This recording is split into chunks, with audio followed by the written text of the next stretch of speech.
Hello everyone, welcome back to my channel bright ক্রিস্টালে আপনাদের সকলকে স্বাগত জানাচ্ছি। আশা করি আপনারা সবাই ভালো আছেন। আজকে আমি পড়তে চলেছি গোয়েন্দা গন্ডালু সমগ্র থেকে জমিদার বাড়ির রহস্য। সেই দিনটার অভিজ্ঞতার কথা কি জীবনে কোনোদিন ভুলব? সেই ভয় আর উদ্বেগ, দুঃখ আর হতাশা, ভালো করে খেতে পারি না, ঘুমোতে পারি না। এইভাবে যে মালু হঠাৎ আমাদের ছেড়ে চলে যাবে এমন কথা তো ভাবতেও পারিনি কোনো দিন। আমার দাদুর বাড়িতে বড়দিনের ছুটি কাটাতে এসেছিলাম। আমাদের ভারী প্রিয় ছিল এই জমিদার বাড়িতে ছুটি কাটানো। কেমন যেন রহস্যময় আর রোমাঞ্চকর মনে হতো এই মস্ত বড় আমবাগানের মধ্যে পুরনো বাড়িটাকে। কিন্তু শেষ পর্যন্ত দাদু যদি সত্যি সত্যি বাড়িটা বিক্রি করে দেন তাহলে আর আমাদের এখানে এসে এমন আনন্দ করা হবে না।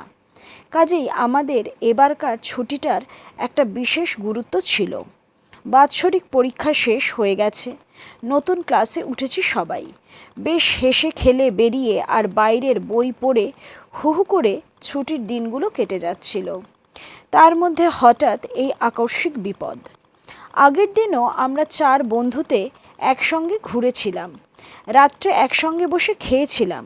দাদুর শরীরটা ভালো না থাকাতে তিনি তাড়াতাড়ি শুয়ে পড়েছিলেন আর অনিমাদি তার কাছে ছিলেন। কালু বলল, চল আজ তাড়াতাড়ি শুয়ে পড়ি, কাল ভোরবেলা উঠে নদীর ধারে বেড়াতে যাব। মালু বলল, তোরা শুতে যা, আমি এই বইখানা শেষ করেই আসছি। তার মানে তোর শুতে সেই রাত 12টা আর ঘুম থেকে উঠতে বেলা 7টা, বলে উঠল কালু। না না, আমি কথা দিচ্ছি যে তোরা যখনই ডাকবি তখনই উঠে পড়ব, লক্ষ্মীটি, মিনতি করল মালু। আর ঘুম ভরা কাতর চোখে তাকিয়ে আমাদের আমোদ মাটি করবি বলে কালু তার হাত থেকে ফস করে বইখানা কেড়ে নিল। মালু চুপ। কি আছে তোর এই আজে বাজে রহস্য উপন্যাসে? তবু মালুর মুখে কথা নেই। নায়িকা বুঝি নিরুদ্দেশ হয়ে গেছে? জানিসই তো শেষ পর্যন্ত তাকে নিশ্চয়ই খুঁজে পাওয়া যাবে, তবে তার জন্যে এত চিন্তা কেন? মালু ছলছল চোখে তাকিয়ে রইল। বিরক্ত হয়ে কালু তার হাতে বইটা ফেরত দিতেই সে মিষ্টি হেসে বলল, এই যে এখনই ঘড়ি দেখ, 5 মিনিটেই বই শেষ করে ফেলছি। পূর্ব দিকের বারান্দা দিয়ে সে সিঁড়ির দরজা পার হয়ে লাইব্রেরির দিকে চলে গেল। আমি ঠাট্টা করে বললাম, দেখিস বাড়ির ওই দিকটা একদম ফাঁকা। তোর গল্পের নায়িকার মতো তুইও হঠাৎ নিরুদ্দেশ হয়ে যাস না যেন। কে জানতো যে আমার সেই সামান্য ঠাট্টা এমন সাংঘাতিকভাবে সত্যে পরিণত হবে। বুলু বলল, চুপ চুপ, ওই রকম বলিস না।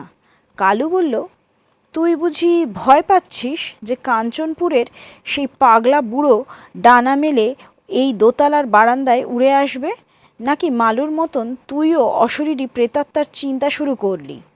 আমি বললাম, সেবার রাত জেগে চোরের গল্প শুনবার ঠিক পরেই আমাদের স্কুলে চোর এসেছিল, মনে নেই? কালু বলল, ঠিক ঠিক, ভূতের গল্প শুনে শুনে এবার বাড়িতে ভূত আসবে। পরদিন সকালে বেড়াতে যাবার জন্যেও কালু খুব ভোরে ঘুম থেকে উঠেছিল আর আমাদের ডেকে দিয়েছিল। এই ভোরেও দেখলাম যে মালুর বিছানা খালি। প্রথমে ভেবেছিলাম বুঝি সে তাড়াতাড়ি উঠে হাত মুখ ধুতে গেছে। আমরা যে যার বিছানা ঢেকে চুল বাঁধতে শুরু করলাম। কত যে দেরি করছে মালুটা বলে গজগজ করতে করতে বুলু স্নানের ঘরের দিকে গেল, কিন্তু মালু সেদিকে ছিল না। ছাদে উঠে কবিত্ব করছে নাকি মেয়েটা বলে আমি তাকে খুঁজতে ছাদে গেলাম, কিন্তু কোথায় মালু? সেখানেও সে নেই। তবে বোধহয় ভোর না হতেই উঠেই আবার লাইব্রেরিতে গেছে। কালু তাকে লাইব্রেরিতে খুঁজতে গেল, কিন্তু সেখানেও পেল না। ততক্ষণে আমরা কিছু ভয় পেয়েছি। তখনও ভালো করে আলো হয়নি, চারিদিক নিস্তব্ধ। কেবল আমরা 3 জনে বেড়াতে যাবার লোভে সকাল সকাল ঘুম থেকে উঠেছি। নিশ্চয়ই আমাদের সঙ্গে ঠাট্টা করে মালু নিরুদ্দেশ নায়িকা সেজেছে, এই চিন্তাটাই আমাদের মনে তখন প্রধান স্থান পেয়েছে। কিন্তু কোথায় বা সে লুকোবে? ছাদের ওপরটা আর সমস্ত দোতলাটা আমরা ভালো করে খুঁজে দেখলাম। একতলার সিঁড়িটা দোতলার দিক থেকে ভালো করে বন্ধ, কাজেই একতলায় নেবে যাবার প্রশ্নই ওঠে না। খাটের নিচে, আলমারির পেছনে, কাপড় ছাড়বার ঘরে আর চিলেকোঠায় কোথাও না আমরা খুঁজলাম। বারবার করে লাইব্রেরির ঘরে খুঁজে দেখলাম। অতি প্রাচীন জমিদার বাড়ির প্রাচীনতম অংশে এই লাইব্রেরি ঘর আমাদের আছে এক সোনার খনির মতো, বিশেষত মালুর কাছে। সকাল দুপুর কি গভীর রাত যখন তখন সে এই ঘরে বই নিয়ে মশগুল হয়ে যেত। কখনো কোনো আলমারির সামনে দাঁড়িয়েও পড়তে শুরু করত, কখনো বা দক্ষিণের জানলার সামনে রাখা গদিমোড়া সোফায় আরাম করে বসত। কিন্তু লুকোবার জায়গা কোথায় এই লাইব্রেরিতে? উত্তর আর পশ্চিমের বিরাট আলমারিগুলো তো দেওয়ালের সঙ্গে গাঁথা আর প্রায় ছাদ অবধি, সেগুলো উঠে গেছে। পূবে বারান্দায় দিকে দুটো দরজা আর দক্ষিণে আমবাগানের দিকে দুটো জালনার ফাঁকে ফাঁকে যে কখানা আলমারি আছে তার পেছনে বা তলার ইঞ্চি কয়েকের বেশি ফাঁকি নেই। আমরা প্রথমেই লক্ষ্য করেছিলাম যে মালুর চিহ্ন রয়েছে এই ঘরে। একটা আলমারির দরজা খোলা, একটা তাকের বইগুলো কিছুটা এলোমেলো আর ঠিক তার সামনেই মালুর চটিজোড়া পড়ে আছে। আবার দক্ষিণের খোলা জালনার সামনে পড়ে আছে তার চুলের রিবান। ততক্ষণে বুলু কাঁদতে শুরু করেছে। আমিও ভীষণ ভয় পেয়ে গেছি। এমন যে শক্ত মেয়ে কালু, তারও মুখ শুকিয়ে গেছে। আমাদের প্রত্যেকেরই মনেই যে বিশ্রী চিন্তাটা ঘোরাফেরা করছে সেটা কেউ মুখ ফুটে না বললেও আমরা প্রত্যেকেই বুঝতে পেরেছি। কালু ভালো করে দক্ষিণের জানলাটাকে লক্ষ্য করে দেখতে লাগলো। জমিদার বাড়ির চারিদিকে একটা উঁচু পাঁচিল ছিল। পাঁচিলের বাইরের একটা মস্ত বড় আম গাছের ডাল লাইব্রেরির ঘরের এত কাছে এসেছিল যে দাদুর পোষা শিম্পাঞ্জি অঙ্গদ প্রায় ওই পথে বাইরে থেকে বাড়ির ভেতর আসা যাওয়া করত। অন্য কারো পক্ষে কি এই পথে লাইব্রেরিতে ঢুকে আসা সম্ভব? জানলাটাকে আর গাছের ডালটাকে লক্ষ্য করে দেখে আমাদের মনে হলো যে খুব সহজ না হলেও সেটা অসম্ভব নয়। কিন্তু সম্ভাবনাটা কি বিশ্বাসযোগ্য? রহস্য গল্পের নায়িকাদের অনেক টাকা কড়ি থাকে, তারই লোভে দুষ্টু লোকেরা তাকে ধরে নিয়ে যায়। কিন্তু শুধু শুধু একটা স্কুলের মেয়েকে এই রকম রহস্যজনকভাবে কেউ ধরে নিয়ে যাবে কেন? চোখ মুছতে মুছতে বুলু বলল, কি হবে? আমি বললাম, চল দাদুকে বলি। কিছুক্ষণ চুপ করে থেকে কালু বলল, বলতে হবে সবাইকেই, তার আগে আরও একটু খুঁজি।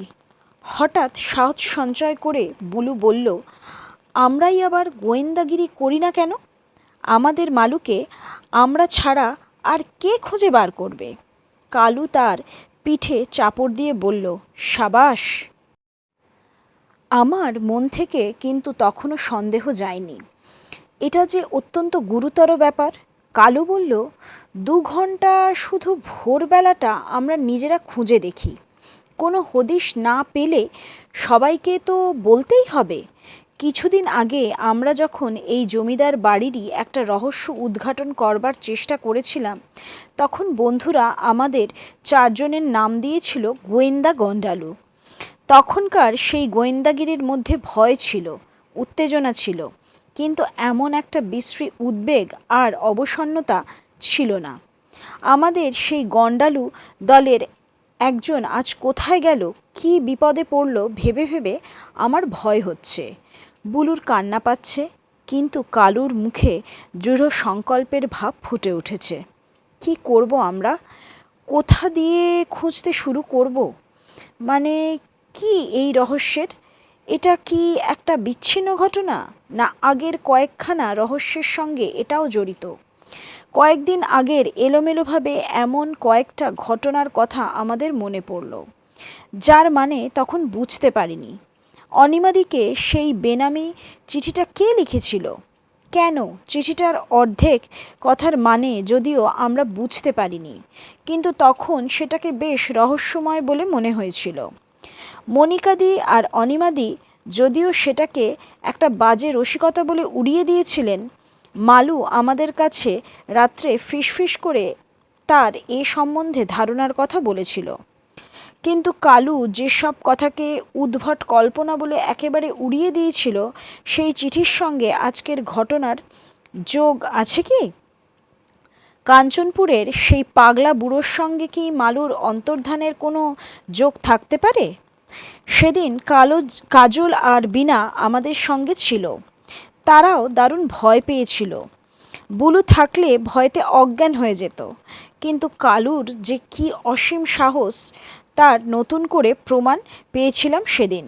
লোকটা কি সত্যিই পাগল, না আসলে যে একটা দুষ্ট লোক? আমার তাকে পাগল বলে মনে হয়েছিল। কালু বলেছিল শয়তান। কিন্তু মালু একটা দীর্ঘশ্বাস ফেলে বলেছিল, ওর মধ্যে কি একটা রহস্য আছে রে। চোখ দুটো কীরকম বিষণ্ণ দেখছিস? হয়তো ওর নিজের মেয়ে ছিল, হয় সে মরে গেছে, না হয় হারিয়ে গেছে। তার কথা মাঝখানে ধমক দিয়ে কালু বলল, দেখ, তোর সেই রূপকথার রাজকন্যা আর রহস্য উপন্যাসের নায়িকাদের নিয়ে যত খুশি কাব্যি কর, এই সব গুন্ডা ডাকাতদের বিষয়ে কল্পনা জল্পনা থামা দেখি, কোন দিন বিপদে পড়বি। মালু মুখে কিছু বলেনি, কিন্তু বোঝা গেল যে কালুর কথাগুলো সে মেনে নেয়নি। সত্যি মালুটা বড় বেশি কল্পনাপ্রবণ। তার ডায়েরিতে সে যে কত রকমের কথা লিখে রাখে তার ঠিক নেই। আগে আমাদের সে সব কথা শোনাতো, কিন্তু আমরা ঠাট্টা করতাম আর কালু রাগ করতো বলে আজকাল তার ডায়েরিটা কোথায় লুকিয়ে রেখেছিল। অনিমাদিদের বর্মায় ফেলে আসা ধন রত্ন নিয়ে কি কম কল্পনা জল্পনা করেছিল মালু? তার ডায়েরির অনেকগুলো পাতা সেই সব থিওরি দিয়ে ভরা। হয়তো সেগুলো কোথাও পোঁতা আছে, হয়তো সেগুলো আবার পাওয়া যাবে। আরও কত কথা। সেই ডায়েরিটাই বা কোথায় গেল? মালুর বই খাতার মধ্যে কত খুঁজলাম, কিন্তু তার ডায়েরিটা আমরা দেখতে পেলাম না। এটাও কি কিছুটা রহস্যময় নয়? চা খেতে একতলায় নেমে দেখতে পেলাম দাদু কিংবা অনিমাদি কেউ ঘুম থেকে ওঠেননি। হয়তো এখনও দাদুর শরীর ভালো হয়নি। কোনো কথা না বলে ঘনশ্যামদা আমাদের খাবার দিল। তার গায়ে সেই চিরন্তন কালো চাদর। আমরা তাড়াতাড়ি করে খেয়ে নিয়ে তারপর আমাদের অনুসন্ধান শুরু করলাম। প্রথমেই আমরা বাড়ির বাইরে বেরিয়ে দক্ষিণ দিক থেকে লাইব্রেরি ঘরের জানলাগুলোকে লক্ষ্য করে দেখলাম। বাড়ির কাছাকাছি দাঁড়িয়ে ওপর দিকে তাকালে স্পষ্টই বোঝা যায় যে একমাত্র টিকটিকি ছাড়া অন্য কোনো প্রাণীর পক্ষে ওই পথে লাইব্রেরি ঘরে ঢোকা সম্ভবপর নয়। পেশাদার গোয়েন্দার মতো বিজ্ঞভাবে কালু চারিদিক পর্যবেক্ষণ করতে লাগলো। মোটা একটা ম্যাগনিফাইং গ্লাস নিয়ে সে হাতের ছাপ, পায়ের ছাপ বা অন্য কোনো সন্দেহজনক চিহ্ন অনুসন্ধান করতে লাগলো। বাড়ির এই দিকটায় কারো যাতায়াত ছিল না। দেয়ালের গায়ে শ্যাওলার বা পাশের একফালি জমিতে এমন কোনো সূত্র পাওয়া গেল না যাতে মনে হতে পারে যে এখানে কেউ এসেছিল। বুলু বিষণ্ণভাবে বলল, কিছুই পাওয়া গেল না। কালু যেন আগেই অনুমান করেছিল যে কিছু পাওয়া যাবে না এখানে। সে বলল, গোয়েন্দাগিরি করতে গেলে সব দিকেই দেখতে হয়। এরপরে আমরা খিড়কির দরজা দিয়ে বেরিয়ে পাঁচিলের বাইরে দিয়ে ঘুরে একেবারে দক্ষিণ দিকের সেই আম গাছটার কাছে গেলাম, যার একখানা ডাল লাইব্রেরির জানলার এত কাছে ঝুঁকে পড়েছিল যে গরমের দিনে আমরা অনায়াসে জানলা দিয়ে হাত বাড়িয়ে কাঁচা আম পেড়ে খেতাম। এইখানেই যে আমাদের প্রধান সূত্র খুঁজে পাব সে সম্বন্ধে কালু একেবারে নিশ্চিত ছিল। কিন্তু তন্ন তন্ন করে খুঁজেও আমরা সন্দেহজনক কিছু পেলাম না। এখানে যে গতরাত্রে একটি লোকও পদার্পণ করেছে এমন কোনো প্রমাণ তো আমরা পেলামই না, বরঞ্চ ঘাসে, আগাছায় আর শুকনো পাতায় আম গাছতলাটা এমনভাবে ছেয়েছিল যাতে তার উল্টোটা মনে হওয়াই স্বাভাবিক। অঙ্গদকে বাড়ির ছাদের কার্নিশে ঘোরাঘুরি করতে দেখলাম। বারবার সে লাইব্রেরি ঘরের পশ্চিম দেওয়ালে ঘুলঘুলির মধ্যে দিয়ে উঁকি মারছে। কাল রাত্রে যদি সে ওইখান দিয়ে উঁকি মারত তাহলে হয়তো লক্ষ্য করার মতন কিছু দেখতে পেত। এইবার আমরা বিশেষ চিন্তিত হয়ে পড়লাম। কালুর মুখেও হতাশার ছাপ দেখে বললাম, চল এবারে আমরা অনিমাদিকে সব কথা বলি। একটা দীর্ঘ নিঃশ্বাস ফেলে কালু বলল, তাই চল। খিড়কির দরজা দিয়ে ভেতরের বাগানে ঢুকে আমরা একেবারে অনিমাদির মুখোমুখি পড়লাম। দেখলাম যে দাদু এখন ভালো আছেন। জামরুল গাছের তলায় তার প্রিয় আরাম কেদারায় সে বসেছেন। আবার মনিকাদিও কখন এসেছেন আমরা নিজেদের সমস্যা নিয়ে এত ব্যস্ত ছিলাম যে টেরই পাইনি। আমরা কোনো কথা বলার আগেই অনিমাদি আমাদের মুখ দেখে বললেন ব্যস্ত হয়ে, কি হয়েছে? সকাল থেকেই তোমরা কি করে বেড়াচ্ছ?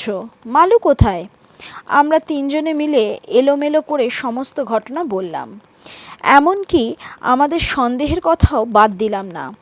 দাদু, অনিমাদি, মনিকাদি সকলেই খুব চিন্তিত হয়ে পড়লেন, কিন্তু আমাদের সন্দেহকে খুব গুরুত্ব দিলেন বলে মনে হলো না। বরঞ্চ মনিকাদি বললেন, নিশ্চয়ই মেয়েটা কোথাও অসুস্থ হয়ে পড়ে রয়েছে, ভালো করে খুঁজে দেখো তোমরা। যেখানে যেখানে মালুর থাকা সম্ভব সবই তো আমরা সকাল থেকে ভালো করে খুঁজে দেখেছিলাম। এবারে সম্ভব অসম্ভব সব জায়গায় খোঁজা হলো। বারবার তার নাম ধরে ডাকাডাকি করলাম, কিন্তু কোথায় মালু? কোনখানে তার কোনো খোঁজ পাওয়া গেল না। অবশেষে বেলা 10টার সময় শ্রান্ত দেহ মনে আমরা মেনে নিতে বাধ্য হলাম যে এই পরিস্থিতির সমাধান করা আমাদের বুদ্ধি এবং সাধ্যের অতীত। থানায় খবর দিতেই হবে। দাদু বললেন, মালু দিদিমণির বাবা মাকেও তো খবর দেওয়া দরকার। কোথায় আছেন তারা? আমরা কিন্তু কেউই এ প্রশ্নের সঠিক জবাব দিতে পারলাম না। মালুর মা, বাবা আর মাসি মেশোরা কয়েক সপ্তাহের জন্য সমস্ত ভারতবর্ষ ঘুরে বেড়াচ্ছিলেন, এইটুকুই আমরা জানতাম। মালুকেও তারা এই কদিনের ছুটিতে নিয়ে যেতে চেয়েছিলেন, কিন্তু সে রাজি হয়নি। মালুর কাছে তাদের চিঠি আসতো কখনো নাগপুর, কখনো হরিদ্বার, আবার কখনো বা বরোদা থেকে। মালু তাদের কবে কোথায় চিঠি লিখবে তার একটা জটিল হিসাব তার ডায়েরিতে লেখা ছিল, কিন্তু আমাদের সঠিক ধারণাই ছিল না এখন তারা কাশ্মীর যাবেন না কেপ ক্যামোরিন। মালুর সেই ডায়েরিটাই বা গেল কই? সকাল থেকে বারবার কেবল মনে হচ্ছে যে মালুর সেই ডায়েরি হারানোর মধ্যেও কোনো একটা রহস্য নিশ্চয়ই আছে। ওর আর সমস্ত বই খাতাপত্র যেখানকার যা ঠিক আছে সব, কেবল সেই সোনার জলে নাম লেখা লাল টুকটুকে ডায়েরিটা গেল কোথায়? কি আশ্চর্য! মালুর ডায়েরিতে যে কালু কিছু একটা বলতে গিয়েও থেমে গেল। বেলা ঠিক 12টার সময় সাঙ্গপাঙ্গ সহ দুজন পুলিশ অফিসার এলেন। বড় দারোগা শ্রী গণেশচন্দ্র গঙ্গোপাধ্যায় হাসি খুশি আর ঢিলেঢালা মানুষ। তার মস্ত বড় গোঁফ আর মাথা ভরা টাক। লোকে আড়ালে একে বলে গোবর গণেশ। আমাদেরও খুব ভরসা হলো না একে দেখে। ছোট দারোগা বিদ্যুৎ বসু একেবারে বিপরীত, রোগা, লম্বা, চালাক, চটপটে, চোস্ত, টেরি আর গোঁফদাড়ি কামানো, আর মুখে অনর্গল ইংরেজি বোলচাল। একে দেখে কালু প্রথমেই চটে গেল। আমাদেরও তেমন পছন্দ হলো না। দুই দারোগাবাবু দল বল সহ সেই সব 20 বার খুঁজে দেখা ঘর আবার তন্ন করে খুঁজলেন। বাড়ির প্রত্যেকটি লোককে বার করে জেরা করলেন। ঘনশ্যামদা, বুড়ো, মাসি আর দারোয়ানজিকেও ধমকাধমকি করলেন। আমাদের কোনো সন্দেহ বা অনুমানের কোনো গুরুত্ব তো তারা দিলেনই না, বরঞ্চ কালু যখন কাঞ্চনপুরের সেই পাগলের অথবা মিথ্যে পাগলের কথা বলতে গেল তখন গণেশবাবু স্নেহের হাসি হেসে বললেন, পাগলি? আর বাসু সাহেব মন্তব্য করলেন, ননসেন্স। অপমানে ও রাগে কালুর কান দুটো লাল হয়ে উঠেছিল। আমাদের অন্যান্য সন্দেহের কথা সে বললই না। অবশ্য বললেও যে এরা তা শুনতেন এমন কথা মনে হয় না। আমরা চেয়েছিলাম আমাদের হারানো বান্ধবীর পুনরুদ্ধারের কাজে সাহায্য করতে, কিন্তু দেখলাম যে আমাদের সাহায্য এরা চান না। গণেশবাবু যখন আবার হেসে বললেন, যাও এবার খেলা করো গিয়ে। তখন নিষ্ফল আক্রোশ মনে চেপে রেখে সেখান থেকে চলে যাওয়া ছাড়া আমাদের আর কোনো উপায় রইল না। সকলের চেয়ে বেশি ক্ষুব্ধ হয়েছিল কালু। তার বুদ্ধির জন্য সে ছিল বিখ্যাত। ছোট বড় কত রকম ধোঁকায় পড়ে মেয়েরা তার সাহায্য চাইতো, আর সে বুদ্ধি খাটিয়ে তাদের সমস্যার সমাধান করত। আর তাকেই কিনা বলা পাগলি, বলা ননসেন্স। তাছাড়া আমরা তো আর কচি খুকি নই কেউ, রীতিমতন উঁচু ক্লাসের ছাত্রী। কিভাবে গণেশবাবু আমাদের বললেন খেলা করো গিয়ে? বুলু আর আমি কালুর হাত ধরে টেনে আমাদের পশ্চিম দিকের আমবাগানের গোপন আড্ডায় গিয়ে হাজির হলাম। একটা মস্ত বড় আম গাছ, মাত্র 3-4 ফুট সোজা ওঠবার পরেই অনেক ভাগে ভাগ হয়ে গিয়েছিল। আর সেই ভাগ হবার মুখে এত বড় একটা সমান জায়গার সৃষ্টি হয়েছিল যে তার মধ্যে আমরা 4 বন্ধু তো অনায়াসেই বসে থাকতে পারতাম। এমনকি মাঝে মাঝে অঙ্গদকেও আমাদের সঙ্গে নিতাম। এখানে বসলে নিজেদের পাতার আড়ালে গোপন রেখে আমরা চারিদিকে দৃষ্টি রাখতে পারতাম। এখন যেমন আমরা দূর থেকে দেখতে পেলাম যে ফটকের পাশে 2টি পুলিশ গিয়ে দারোয়ানজিকে কী যেন বোঝাচ্ছে, আর সে হাত পা নেড়ে উত্তেজিতভাবে আপত্তি জানাচ্ছে। আরও দেখলাম যে অঙ্গদ বাড়ির ছাদে ঘোরাঘুরি করছে, আবার সে পশ্চিম দেওয়ালের একটা ঘুলঘুলি দিয়ে উকি মারছে। ঘুলঘুলির জালটা ছেঁড়া, তার মধ্যে দিয়ে অঙ্গদ হাত ঢুকিয়ে কী খুঁজছে, হয়তো চড়াই পাখি বাসা বেঁধে থাকবে। অনেকক্ষণ গুম হয়ে বসে থাকবার পর কালু বলল, ওরা আসল ব্যাপারটা আদৌ অনুমান করতেই পারছেন না। এটা সাধারণ গুন্ডা বা ছেলে ধরার কাজ মনে করে বাড়ির লোকজনদের যোগসাজশ আছে কিনা সেই জেরাই করছেন কেবল। ওরা বুঝছেন না যে এই ব্যাপারটা সাংঘাতিক জটিল। সমস্বরে আমরা দুজন বলে উঠলাম, তাহলে সে জট আমাদেরই ছাড়াতে হবে। এতক্ষণে কালুর চোখ মুখ উজ্জ্বল হয়ে উঠল। ঠিক বলেছিস, পুলিশ যা পারে তাই করুক। আমাদের মালুকে ফিরে পাবার জন্য আমাদের যা যা কর্তব্য আমাদের তাই করতে হবে। গত কিছুদিনের মধ্যে কয়েকটা ছাড়া ছাড়া ঘটনা ঘটেছিল। আমরা সেগুলির রহস্য ভালো করে বুঝতে পারিনি। সে সবই কি আজকের ঘটনার সঙ্গে জড়িত? মালু থাকলে এতক্ষণে কত কিছু কল্পনা করে ফেলত। হয়তো এমন, হয়তো তেমন, আরও কত কিছু। হঠাৎ বুলু ঠিক যেন মালুরই অনুকরণে বলে উঠল, হয়তো মালু কোনো একটা গোপন রহস্যের কথা জানতে পেরেছিল। হয়তো সে অনিমাদিদের সেই হিরে মুক্তোর সন্ধান পেয়েছিল। হয়তো তার ডায়েরিতে সেসব কথা লিখে রেখেছিল। উত্তেজিতভাবে অনেকগুলি কথা বলে ফেলেই বুলু অপ্রতিভ হয়ে চুপ করে গেল। অনিমাদিদের অত বছর আগে বর্মায় ফেলে আসা ধনরত্নের সন্ধান আজ কাঞ্চনপুরে বসে মালু কী করে জানবে? আর জানলেই বা কোনো ডাকাত দল তার সন্ধান পাবে কি করে? এইসব প্রশ্নের উত্তর আমরা কেউ ভেবে পেলাম না। কিন্তু কালু সজোরে বুলুর করমর্দন করে বলল, ঠিক এইভাবে প্রত্যেকটি সম্ভাবনার কথা আমাদের বিচার করে দেখতে হবে।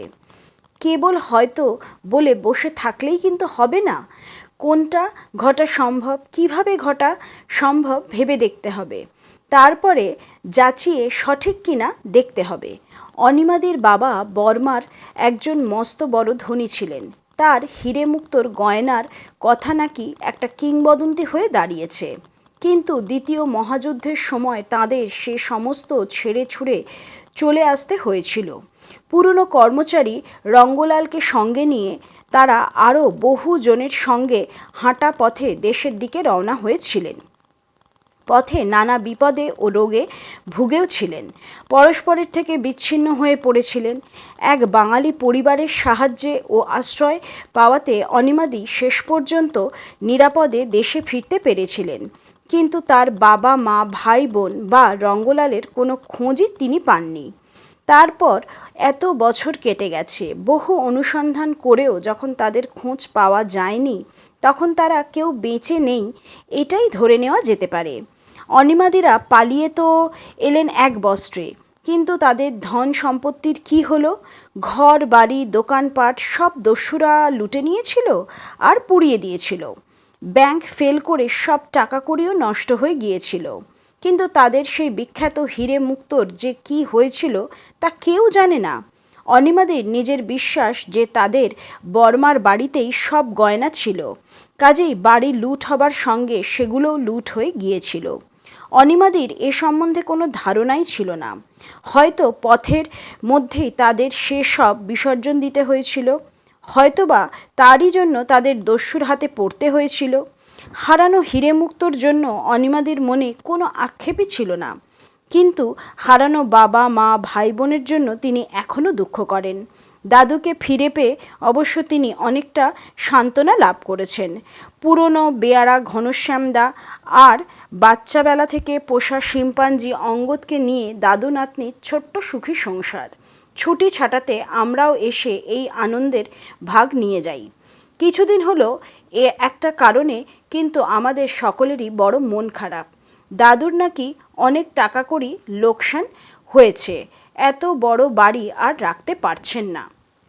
বাড়ি বাগান সব বিক্রি করে দেবেন এমন কথাও শোনা যাচ্ছে। স্কুলের মেয়েরা এখনও এ বিষয়ে কিছু জানে না, কেবল আমরা চারজনে জেনে ফেলেছি। আমরাই এই বাড়িকে সবচেয়ে ভালোবাসি, তাই আমরাই সবচেয়ে বেশি দুঃখবোধ করছি। কত যে কাহিনী এই ঐতিহাসিক বাড়ির সঙ্গে জড়িয়ে আছে আমরা অনিমাদির কাছে আর দাদুর কাছে সব শুনেছি। তাদের পূর্বপুরুষদের লোকে মহারাজ বলতো। রাজার মতনই প্রতাপ ছিল তাদের। সিপাহী বিদ্রোহের সময় নাকি বড় বড় নেতারা এসে এ বাড়িতে থাকতেন। ব্রিটিশ সৈন্য বহু খানাতল্লাশি করেও তাদের খুঁজে পায়নি কখনো। এই জন্যই জমিদার বাড়ির সঙ্গে আরও বেশি রহস্যময় কাহিনী জড়িয়ে পড়েছে।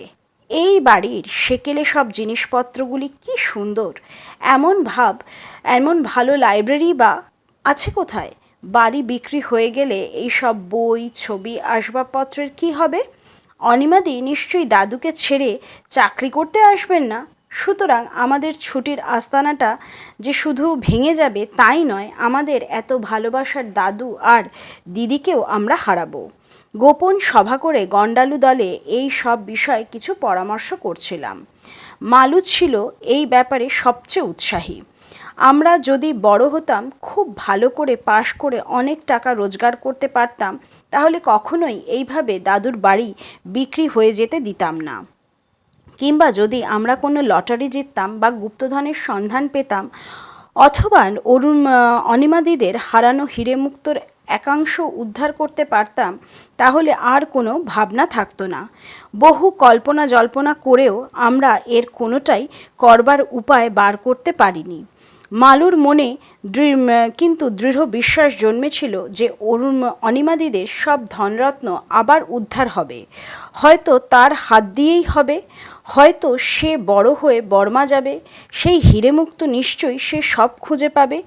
এ বিষয়ে কত কিছু যে সে তার নিজের ডায়েরিতে লিখেছিল তার ঠিক নেই। প্রথম আমাদের সবাইকে সে তার ডায়েরি দেখাতো, কিন্তু তাই নিয়ে আমরা ঠাট্টা তামাশা শুরু করাতে আর আমাদের সামনে ডায়েরি লিখত না। আজ যখন ডায়েরি নিখোঁজ আর মালু নিজেও নিরুদ্দেশ, আমাদের মনে একটা মস্ত বড় খটকা লেগে গেল। সত্যি কি তার এই সব কল্পনা জল্পনার পেছনে কোনো বাস্তব ভিত্তি ছিল? মালুর এই রহস্যময় অন্তর্ধানের কথা যখন আমরা চিন্তা করতে বসলাম, তখন আমাদের বারবার মনে হলো যে তার ডায়েরির ব্যাপারটা অমনভাবে উড়িয়ে দেওয়া উচিত হয়নি, একটু মন দিয়ে পড়ে দেখা উচিত ছিল। তারপর মনে পড়ল অনিমাদের সেই উড়ো চিঠির কথা। পুজোর ছুটির কয়েকদিন আগেই এই বেনামি শাসানি চিঠি এসেছিল। বিশ্রী নোংরা হাতের লেখা আর ভুল বানানে ভরা সেই চিঠিতে কে যেন তাকে অপমান করবে বলে ভয় দেখিয়েছিল। তার দেমাক আর ফরফরানির কথা বলেছিল। চিঠিটা বহুদিন আগে লেখা, ঠিকানা ভুলের জন্য নানা জায়গায় ঘুরে ঘুরে এসে যেদিন পৌঁছলো, সেদিন আমরা চার বন্ধুই দাদুর বাড়িতে ছিলাম। লাইব্রেরি ঘরে বসে আমাদের সকলের সামনেই অনিমাদি সেই চিঠি খুলেছিলেন, না হলে হয়তো আমরা সেই চিঠির কথা জানতেই পারতাম না। অনিমাদি আর মনিকাদি তখন চিঠিটা আমাদের দেখিয়েও ছিলেন। পরে অবশ্য তারা চিঠিটা একদম উড়িয়ে দিয়েছিলেন, কিন্তু আমরা তা করিনি। বাজে রসিকতারও তো মাথামুন্ডু থাকে? এটা যে একেবারেই অর্থহীন। শুধু শুধু পয়সা খরচ করে এরকম উদ্ভট চিঠি লিখবে কেন? পরে মালু বলল, জানিস, আমার মনে হয় যে হয়তো সেই চিঠিটা কোনো সাংকেতিক ভাষায় লেখা ছিল। কালুর যা আশ্চর্য স্মরণশক্তি, সে তাড়াতাড়ি চিঠির কথাগুলো মনে করে বলে গেল, আর মালু সেগুলি তার ডায়েরিতে লিখে নিল। কিন্তু আমরা অনেক মাথা ঘামিয়েও সেই চিঠির মধ্যে কোনো রকম রহস্যের সূত্র বার করতে পারলাম না। তাছাড়া শুধু শুধু অনিমাদিকে একখানা সাংকেতিক চিঠি বা কে লিখবে এবং কেন লিখবে, তাও আমরা ভেবে পাইনি। ঠিক এর পরেই বলতে হয় আমাদের কাঞ্চনপুর স্টেশনের অভিজ্ঞতার কথা। পুজোর ছুটির শেষে বাড়ি ফিরছিলাম। সাধারণত ছুটির শেষে অনেক মেয়ের সঙ্গেই কাঞ্চনপুরে দেখা হতো। আমাদের মালপত্র নেবার জন্য স্কুলের বাস আসতো। আমরা উঁচু ক্লাসের মেয়েরা মধ্যে মধ্যে মালপত্র স্কুলের বাসে পাঠিয়ে দিতাম। তারপরে নিজেরা একটু ঘুরে বেরিয়ে বিকেল বেলায় স্কুলে ফিরতাম। গত পুজোর ছুটির পরে বুলুর ফিরতে একদিন দেরি হয়েছিল। কালু, মালু, কাজল, বিনা আর আমি দুপুরে কাঞ্চনপুর পৌঁছে মালপত্র স্কুলে পাঠিয়ে দিলাম আর বিকালের মধ্যে স্কুলে পৌঁছবো সে কথা জানিয়ে দিলাম। প্রথমেই আমরা 5 জনে ঢুকলাম কাঞ্চনপুর স্টেশনের রেস্তোরাঁতে আর বেশ ভালো করে খেয়ে নিলাম। আমাদের হস্টেলের খাবার অবশ্য এমন কিছু খারাপ নয়, তবু কিছুটা একঘেয়ে তো বটেই। তাছাড়া স্কুলের গণ্ডির ভেতর ঢুকে পড়বার আগে স্বাধীনভাবে খেয়ে আর ঘুরে বেড়াতে আমাদের ভারী ভালো লাগছিল। যদিও আমাদের বিশেষ কিছু কেনবার দরকার ছিল না, তবু খেয়ে দিয়ে বড় বাজারের দিকে রওনা হলাম। এই গল্পের প্রথম পর্বটি আজকে এখানেই শেষ করলাম। পরবর্তী পর্ব খুব শিগগিরই চলে আসবে এই চ্যানেলে, তো সেই জন্য আমার চ্যানেলটিতে চোখ রাখুন। আর আমার গল্পগুলো যদি আপনাদের ভালো লাগে তাহলে লাইক, কমেন্ট আর শেয়ার করুন, আর সাবস্ক্রাইব করে আমার চ্যানেলের পাশে থাকুন। আপনারা অনেকেই গল্প শুনছেন কিন্তু আপনারা চ্যানেলটাকে সাবস্ক্রাইব করছেন না, তো কাইন্ডলি যদি একটু সাবস্ক্রাইব করে দেন তাহলে খুব ভালো হয়। ধন্যবাদ সবাইকে। আপনারা যদি কেউ ঘটনা পাঠাতে চান, যে এরকম ভৌতিক হোক বা দৈবিক হোক, সেই ঘটনা কিন্তু আপনারা আমাদের কাছে পাঠাতে পারেন brightofcrystal@gmail.com এই মেল আইডির মাধ্যমে আপনারা আমার কাছে ঘটনা পাঠাতে পারেন। আর হোয়াটসঅ্যাপে আমাদের একটি চ্যানেল খোলা হয়েছে ব্রাইট ক্রিস্টাল নামেই, তো সেই চ্যানেলটিকে যদি আপনারা ফলো করে রাখেন সেক্ষেত্রে আমরা যখন যেরকম ভিডিও আপলোড করব তার নোটিফিকেশন আপনাদের ডিভাইসে পৌঁছে যাবে। ধন্যবাদ সবাইকে, ভালো থাকবেন, সুস্থ থাকবেন।